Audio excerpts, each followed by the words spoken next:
the hell that I was in, I'd do anything to be better. I thought like a lunatic. You gotta just have like that little bit of hope that it will get better. You're gonna make it. This began my surrender. I am a witness of my own growth. It's a life beyond your wildest dreams, and I just have to say, it works if you work it. My story, that's what I share.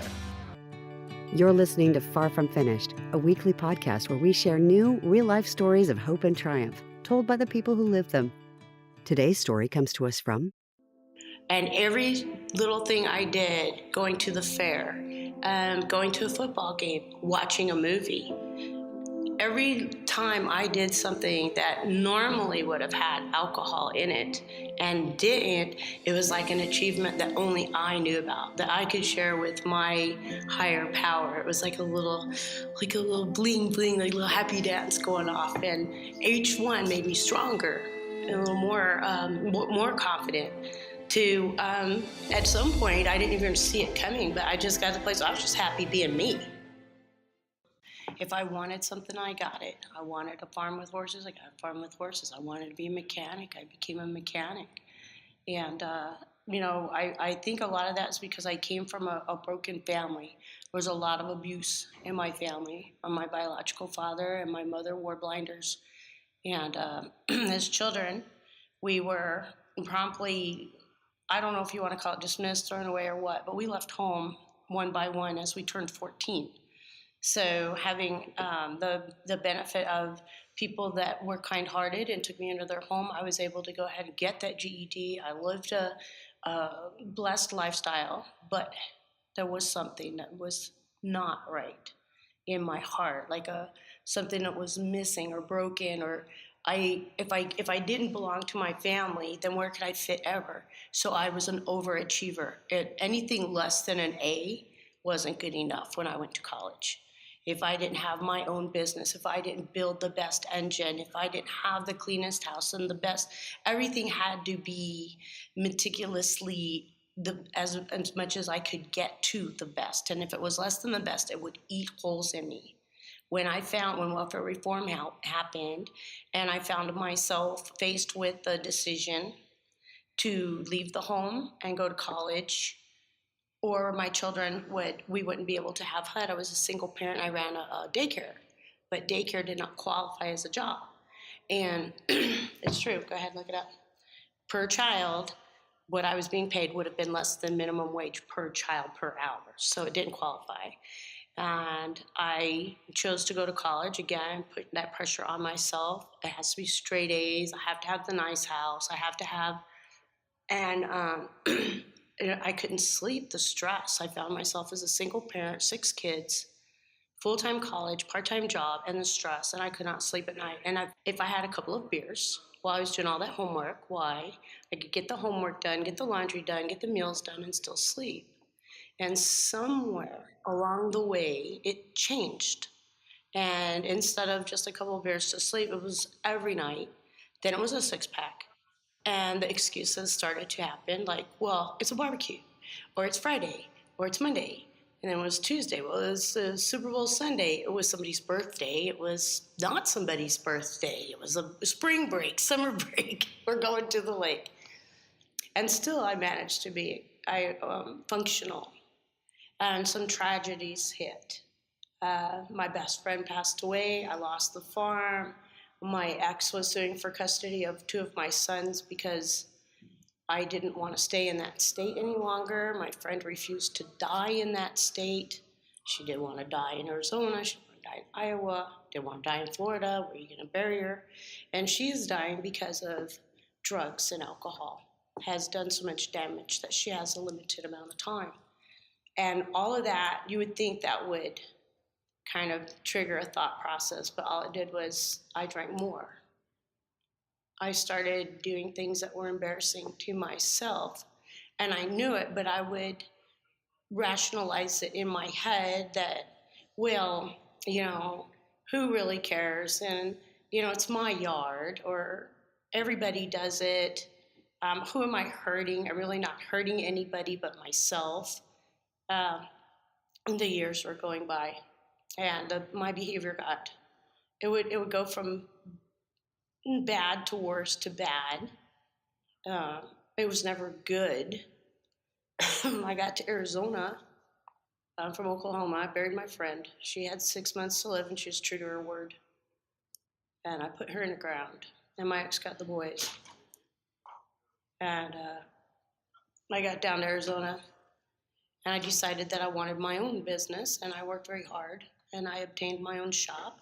But alcohol was in the way because I could not convince myself that I needed to be to work any earlier than 9, because in my rationalizing, it was, well, who's going to be there? Who's going to drop off their car at 6 o'clock in the morning on their way to work? I live in a mining community.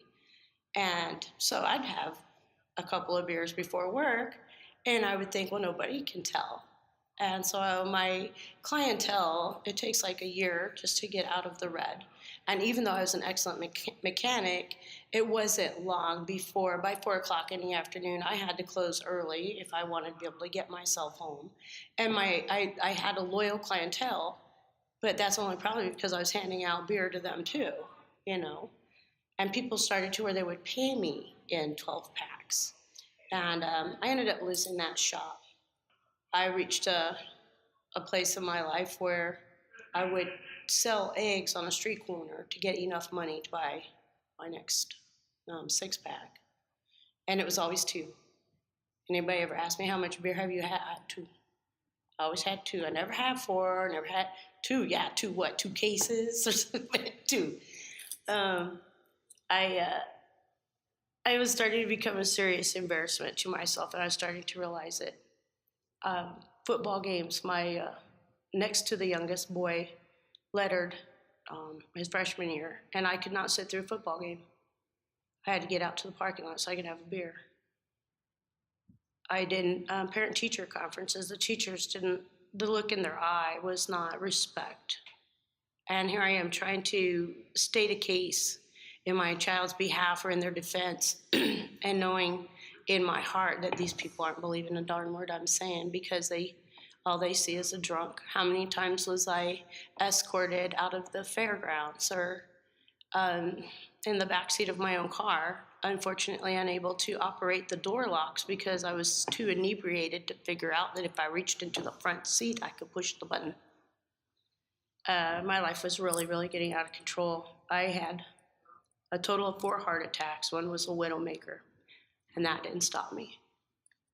I continued to drink, and I decided that when I did decide I wanted to quit, I found that there was no support in my community. There was no real AA. There was no counseling. There was nothing really. I wasn't very religious at all. Pretty much every time I'd quit, I'd get to the 3rd day, and I'm in the hospital.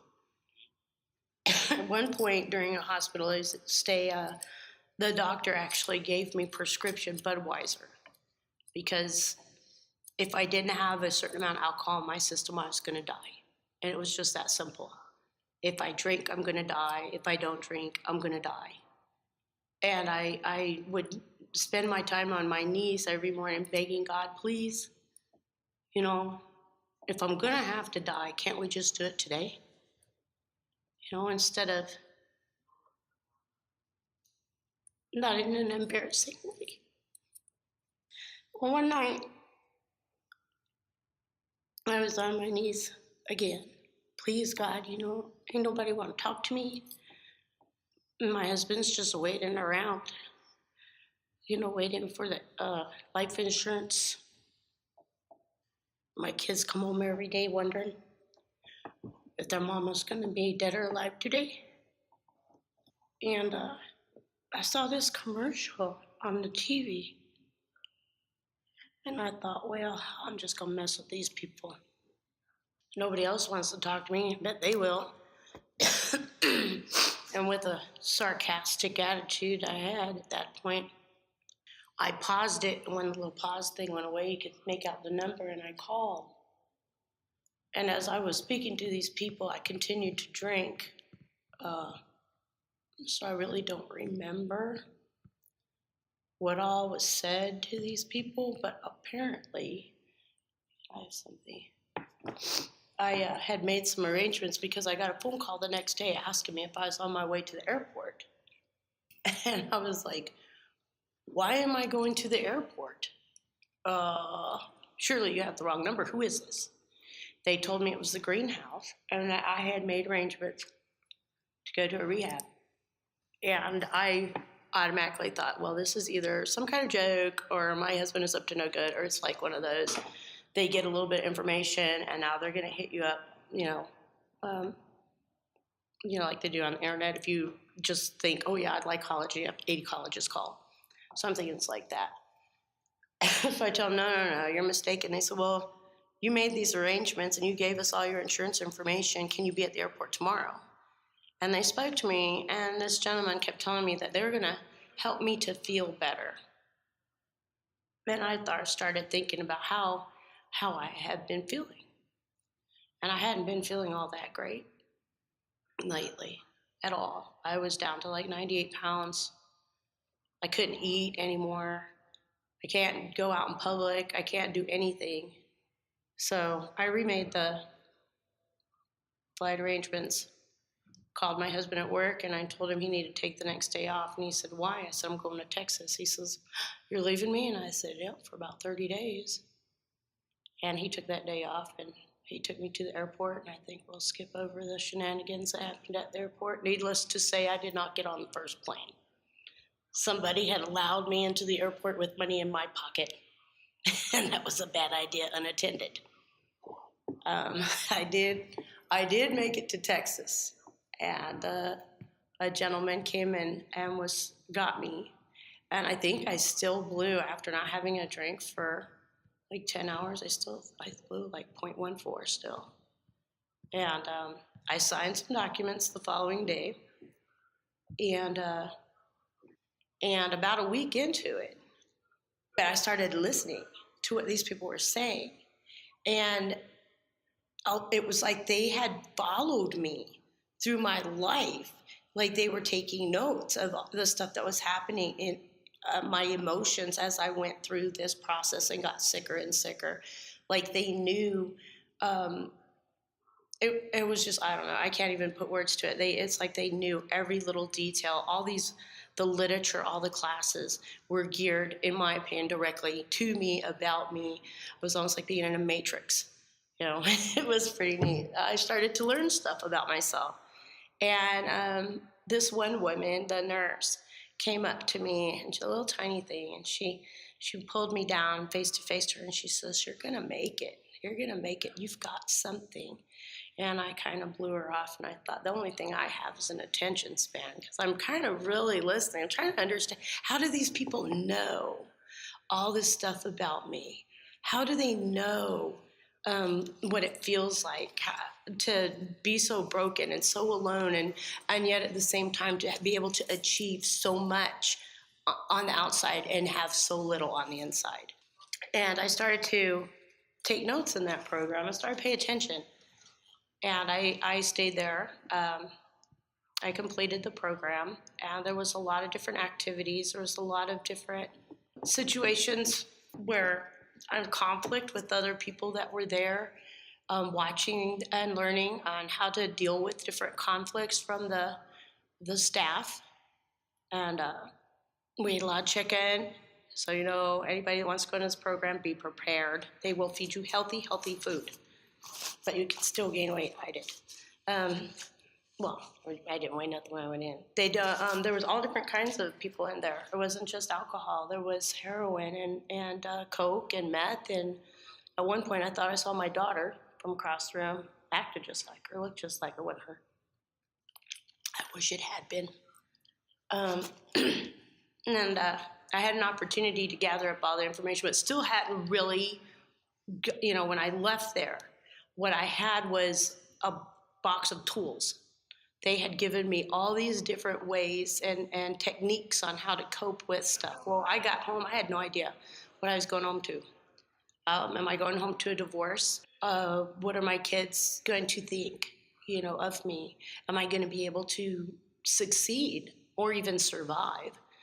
The first month or so, I didn't know what to do, so I just kind of sat in the kitchen and did puzzles And my husband and children would come home each day kind of looking at me. Sometimes they'd get real close and sniff me a little bit, like, what are you've been, looking under the bed for beer cans and stuff.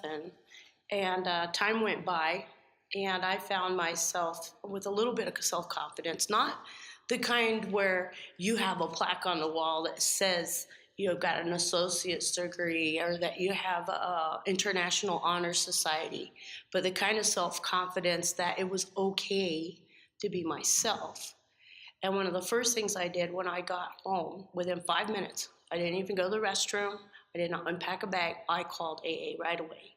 Because that's what I was told to do when I left the program. They said you needed a plan. Unfortunately, in our area, there's really not. But there was a gentleman who did have the books, and he said that he would welcome me into his home 1 day a week. So I did that. And as I progressed in the steps, actually doing the steps, that's one of the things I regret. When I was in the greenhouse, they had an AA every night, and they had speakers every weekend. And I was so self-absorbed and so stubborn and so full of myself, and whatever aggressive nonsense I had going on, I never did get the opportunity to enjoy those speakers, and I regret that, truly. I wish I had, because now I don't miss an opportunity to hear from the different speakers. Anyway, my life moved forward a little at a time. I found myself able to go fishing and not have an ice chest full of beer. And every little thing I did, going to the fair, going to a football game, watching a movie, every time I did something that normally would have had alcohol in it and didn't, it was like an achievement that only I knew about, that I could share with my higher power. It was like a little bling bling, like a little happy dance going off, and each one made me stronger and a little more confident. To at some point, I didn't even see it coming, but I just got to the place where I was just happy being me. I was just happy in my own skin. And I'd see other people, and they might be having a bad day, or maybe they'd kind of look at me sideways, and I'm like, you know what, that's just really too bad, because that is not my problem. My problem is I cannot find Fruit Loops. And I'm just having I'm happy. I'm excited about my life. And the greenhouse people would call me periodically, how's it going? How's it going? And they were kind of like trying to keep up with my pace. And I think at some point, I no offense, you guys, but I kind of left them in the dust. I was just moving forward. It snowballed. And pretty soon I had people asking me, how did you do it? You're different. Aren't you so-and-so? You've changed. You're so happy. And where are you? I'm like, hey, come here. Let me show you what I found. I found something that I really want everyone else to have. It's an amazing, it's called sobriety. And there was a moment, last month, there was a fair. This is my second time going to the fair. The first time I sat by myself and watched the little solo cups go by. This time, I was having a blast. I was enjoying myself, and there was a dance. And that's usually one of my weaknesses, because I cannot dance. It turns out alcohol is an awesome lube, and I am not born lubed. But I decided that it's okay. It's all right. I am me. I am so cool. This guy over here is falling down. I'm not going to do that. So I took all 7 of my left feet and I danced. And I didn't care after a while what anybody else thought of that. I was having a good time. And my children were having it. And the smiles on their faces, the confidence that they had, knowing at the end of the night, Mama didn't need a ride home. They didn't have to worry what rumors were going to go around school the following Monday. They had that, and they were shining. It was, and all I can say is, if anybody anywhere ever has opportunity to go to a treatment center, and you're thinking, oh, it's not going to work, and relapse, and how many people relapse? Yeah, that's true. A lot of people do relapse, because a lot of people just really don't want to be there.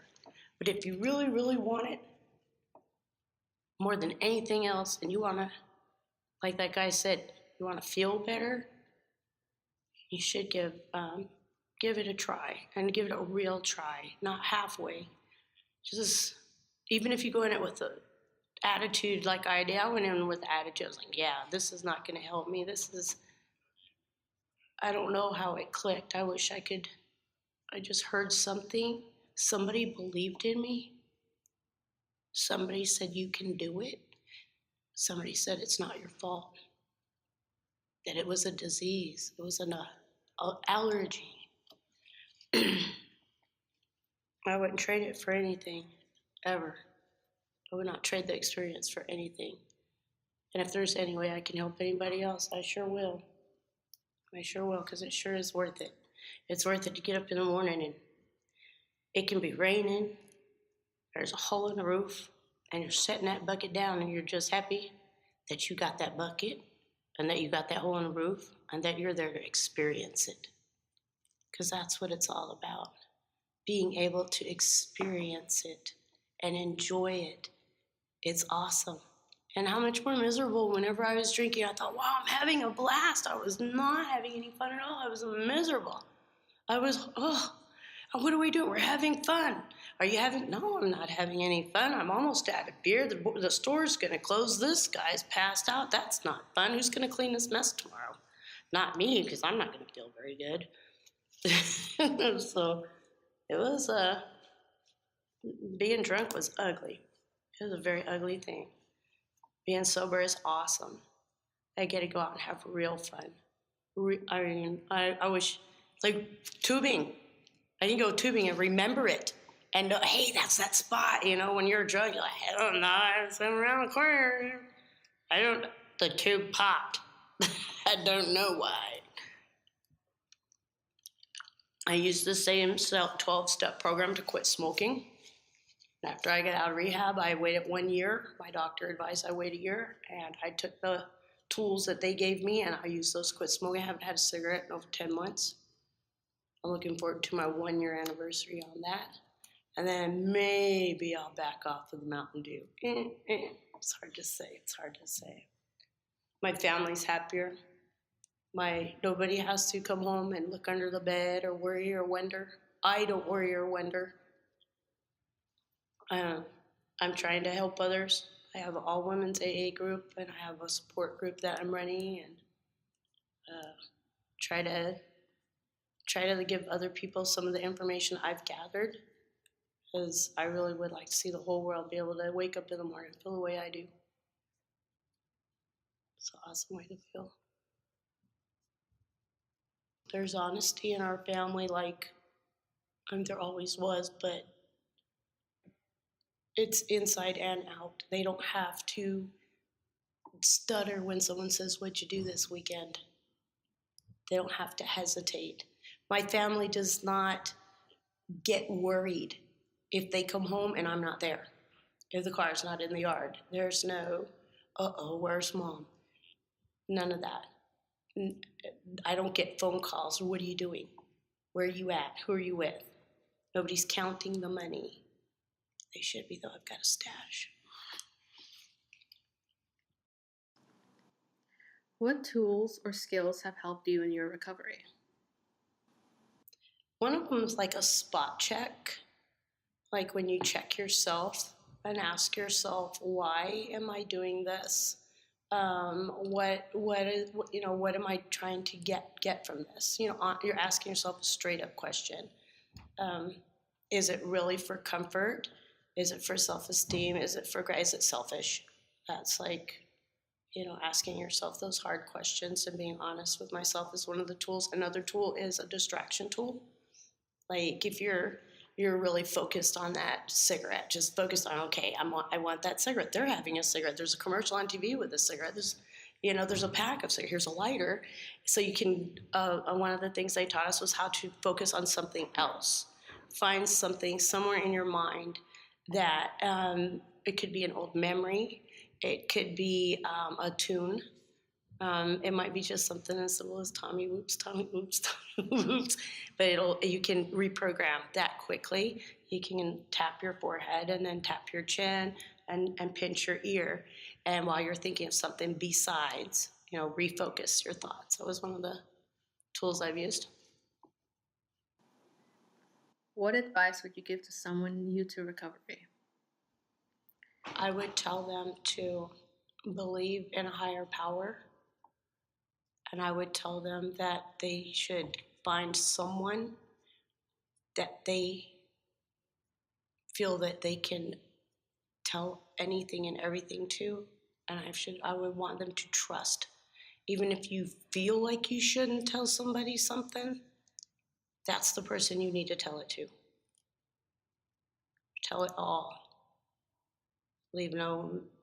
Don't candy coat anything, especially not to yourself.